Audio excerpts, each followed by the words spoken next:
Salut à toutes et à tous, les amis, on se retrouve pour la review de SmackDown du 26 avril 2024, donc la première nuit de la draft. Et pour débuter le show, on a eu la signature de contrat entre le phénoménal AJ Styles et les American Nightmare. Cody Rhodes, signature de contrat assez sympathique. Je vais pas vous mentir, j'ai beaucoup aimé ce segment où les deux hommes disent qu'ils viennent de Géorgie tous les deux et qu'ils sont bien construits et que, comment je peux vous expliquer ça? Et qu'il y a mieux à faire avec tous les deux. Donc, franchement, les Styles qui parlent de Dustin Rhodes et un petit peu Cody Rhodes qui se laisse rentrer dans la tête, c'était quand même assez intéressant. Donc, c'était quand même une bonne chose pour lancer ce show que de faire ça avec cette signature de contrat. Elle a été vraiment intéressante, cette signature de contrat, où on a eu un signe de respect entre les deux lutteurs. J'ai, on va dire, apprécié ça. Mais il y a quand même certains points où il va falloir améliorer. C'est-à-dire que Cody Rhodes ne catch jamais. Je vais pas vous mentir que des fois la WWE devrait un petit peu plus s'appuyer sur le fait qu'il soit devenu champion, qu'il ait fini l'histoire et qu'il puisse catcher quoi.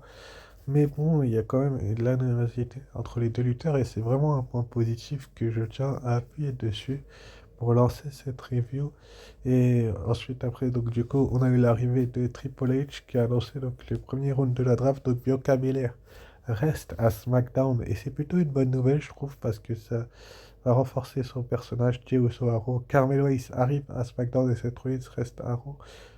Donc c'est quand même assez intéressant. Donc Carmelo Hayes va arriver et va donc défier pour son premier soir à SmackDown Cody Rhodes. C'est vraiment une bonne idée de la part de la WWE parce que je disais qu'il gagne jamais. Ben là, il a catché et il n'a pas qu'un peu catché et c'était plutôt une bonne chose de faire ça. Ensuite après donc on a eu donc les matchs entre la LWO et Legado del Fantasma. Un match par équipe qui était prévu depuis un sacré paquet de temps. Donc c'était Rey Mysterio et Dragon Lee contre Angel et Humberto. Une nouvelle que la WWE avait annoncée, je crois, sur ses réseaux le jeudi. Donc c'était quand même une bonne chose de faire une chose comme ça avec Angel et Humberto. Donc la WWE fait des bonnes choses et le prouve assez régulièrement. Là, on a eu un bon petit match par équipe. Et j'ai trouvé quand même qu'il n'était pas assez long. C'est-à-dire que je vais pas vous mentir. je- J'ai eu le temps d'aller faire une petite pause. Voilà. Et de revenir que le match n'était pas tout à fait terminé, mais il était quasiment terminé. J'ai re-regardé le show hier soir en version française. J'ai trouvé quand même que Rey Mysterio il est lent. Il catch de plus en plus lentement.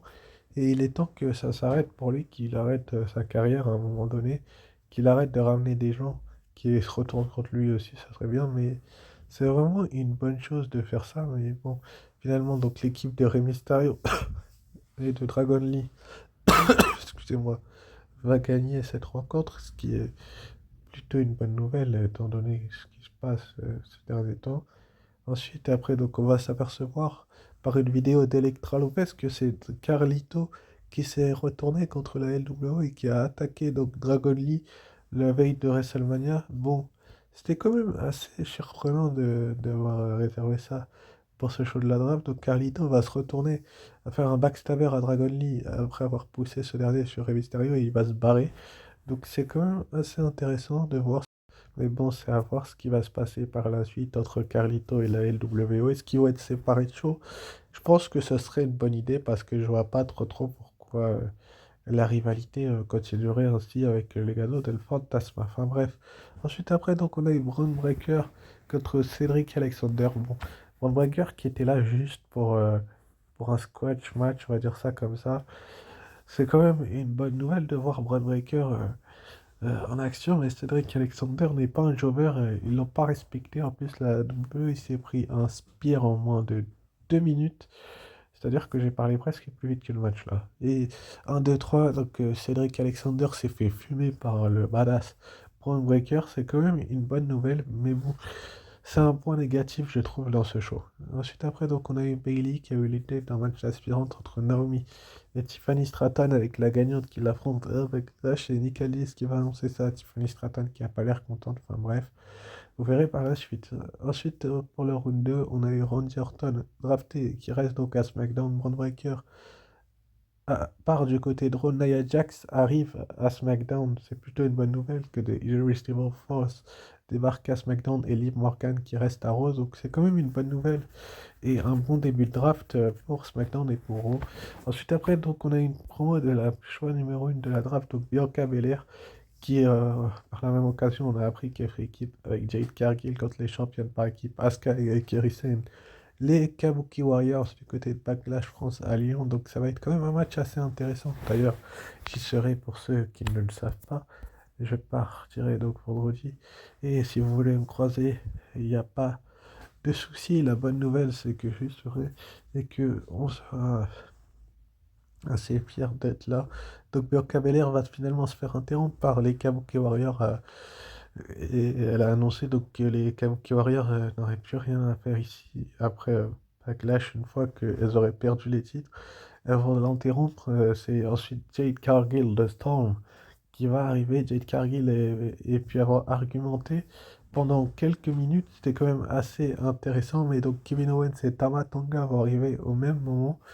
Sur la scène, ils vont se battre et puis Solo Sikoa va se joindre à ça.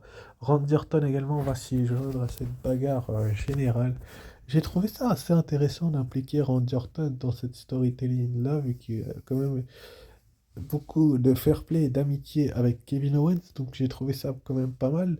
Mais je trouve aussi que la WWE fait un petit peu n'importe quoi, c'est-à-dire qu'il pourrait aussi faire en sorte que Randy Orton soit tout simplement mis un petit peu à l'écart de cette storytelling et qu'il aille sur autre chose. Pourquoi pas un autre titre que celui des États-Unis, vu qu'il a perdu sa chance à WrestleMania. Mais bon, j'ai quand même trouvé que c'était une bonne chose de faire en sorte que Randy Orton et Kevin Owens s'allient pour faire fuir la Bloodline, parce qu'ils ont clairement fui. Et je trouve ça plutôt bien en fait que la Bloodline ait fui, parce que tout simplement ça prouve qu'ils ont peur aussi de Randy Orton et de son expérience. Enfin bref, c'est un point positif là aussi. On a eu ensuite après le round 3, donc LA Knight reste à SmackDown ainsi que la Bloodline et Ricochet et Sheamus reste à Raw, pardon. Sheamus débarque à Raw et c'est quand même des choix intéressants. Juste après, on a eu le match entre Naomi et Tiffany Stratton, les amis. Euh, un match d'aspirante numéro 1 pour le titre féminin de Bayley du côté de Backlash. J'ai trouvé la rencontre assez intéressante quand même de la part de la WWE. Ils ont joué sur les deux tableaux. Comment je peux dire ça? C'est-à-dire qu'on a eu une Naomi quand même qui a eu la majeure partie du temps le dessus sur Tiffany Stratton, qui a quand même eu un petit peu le dessus elle aussi de son côté.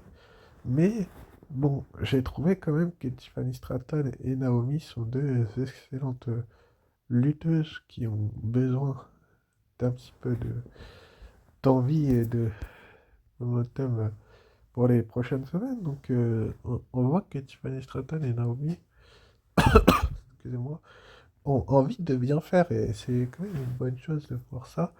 C'est-à-dire que c'est pas la première fois qu'elles s'affrontent toutes les deux, ça doit être la deux ou troisième fois. Je crois qu'il y a un partout entre les deux. Et là, ce qui s'est passé, c'est que au moment où Tiffany Stratton avait un petit peu dessus, il y avait Bailey le commentaire d'ailleurs. Bah, on a eu donc, je crois que c'était Naomi qui est dessus d'ailleurs, et pas Tiffany Stratton. On a eu l'arrivée de Nia Jax qui va s'attaquer donc à Bailey. Elle va lui mettre un gros coup de la corde à linge et elle va se barrer. Donc, elle va tout simplement marquer son arrivée dans le roster féminin SmackDown en s'attaquant à la championne. Donc, c'est quand même assez intéressant vu que derrière, elle va se barrer, elle va aussi mettre une droite à Naomi. Donc, ça va finir en no contest.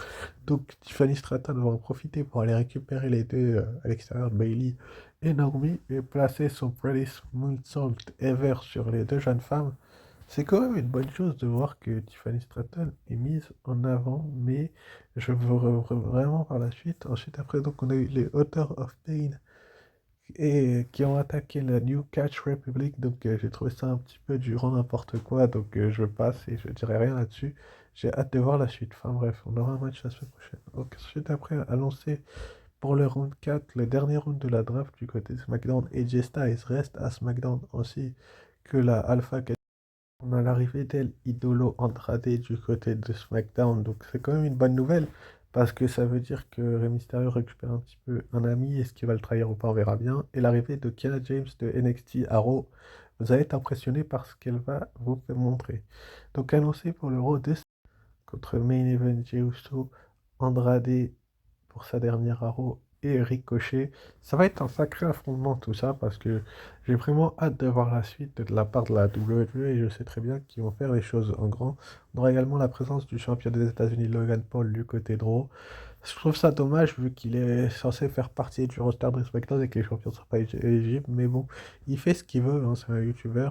Donc là, c'est le nombre de rounds qu'on a eu du côté de SmackDown et de Raw, c'est tout simplement les règles de la draft. Donc Raw va avoir le premier choix cette nuit et les rosters seront éligibles à partir du 6 mai. Ça, c'est tous les catcheurs qui sont donc transférables du côté de Raw cette nuit. Donc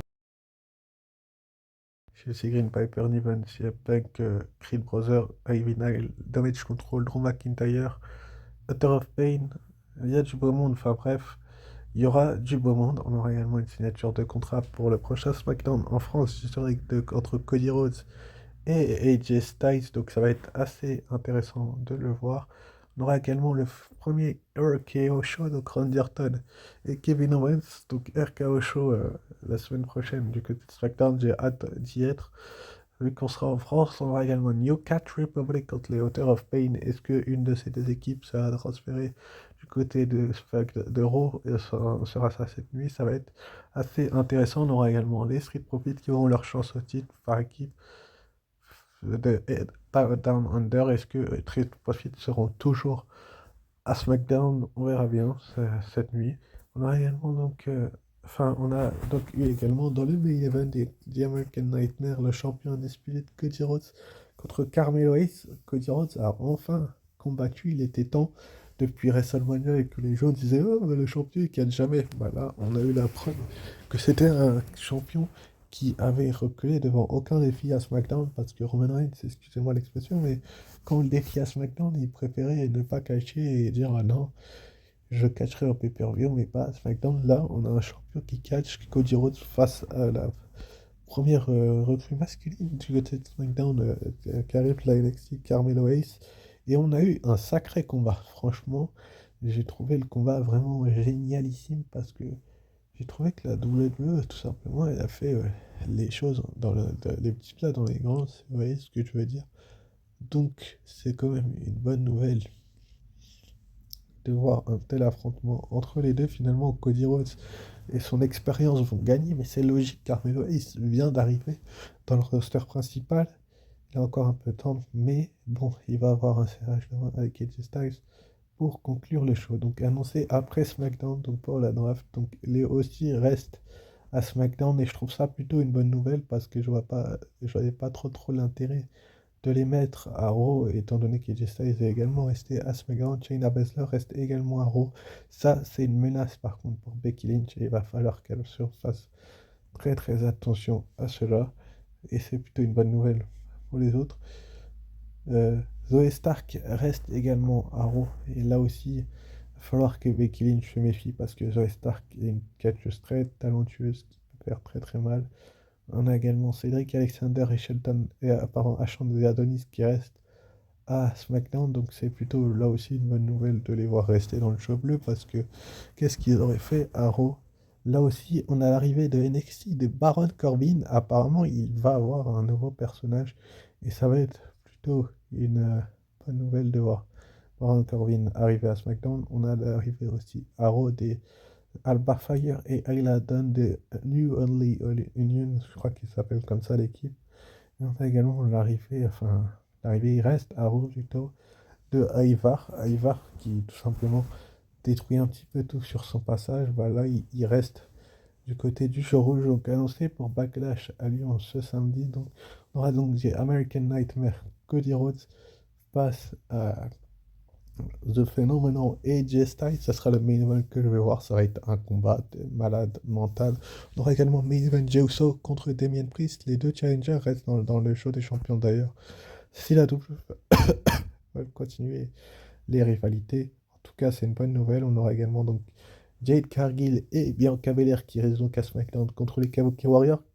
Kabuki Warriors et Jade Cargill qui sont éligibles à être draftée dès ce soir, donc ça va être plutôt assez intéressant. On aura également donc Tama Tonga et Solo Sikoa contre Kevin Owens et Randy Orton. Ça va être une sacrée affiche, ça va être une sacrée bataille même, j'ai envie de vous dire, entre ces deux grosses équipes.